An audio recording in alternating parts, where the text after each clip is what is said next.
The rumors followed him everywhere, clinging like burrs to a wool coat. Caleb Moore was too quiet, people said. Too careful. A man who lowered his eyes when spoken to, who never raised his voice even when cheated at cards or mocked in passing. In a town that admired loud strength and quick fists, silence was mistaken for weakness. When word spread that Anna Whitmore was to marry him, the whispers sharpened. Some spoke with pity, others with cruel amusement. She heard it in the bakery line, outside the church, even from distant cousins who thought concern gave them permission to judge. Anna tried to tell herself she didn't care. She reminded herself why she had said yes, how Caleb had fixed her broken gate without being asked, how he had brought soup when her mother was ill, how he listened without interrupting, without trying to solve her life like a puzzle. Still, doubt is a quiet thing. It doesn't shout, it waits. On the nights before the wedding, Anna lay awake staring at the ceiling, wondering if kindness alone could carry the weight of a lifetime.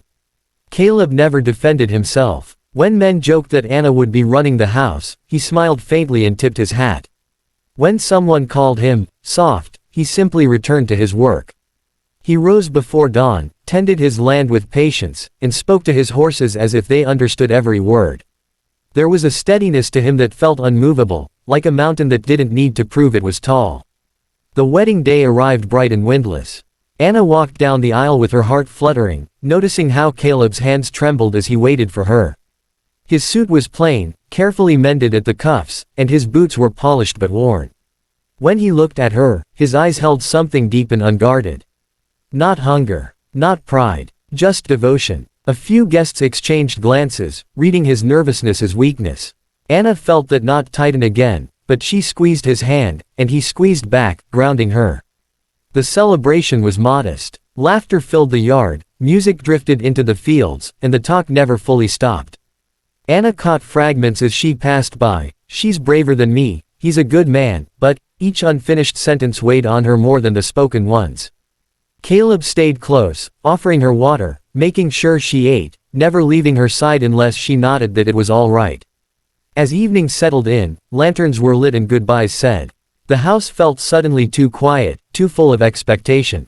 Anna removed her veil with slow hands, listening to the sound of Caleb washing up in the next room. Her reflection looked back at her with questions she didn't know how to answer. Outside, the wind stirred, carrying the distant sound of cattle and the endless hush of the land. She sat on the edge of the bed as the sun dipped below the horizon, heart racing, wondering if the town was right, or if they had all missed something she was only beginning to understand.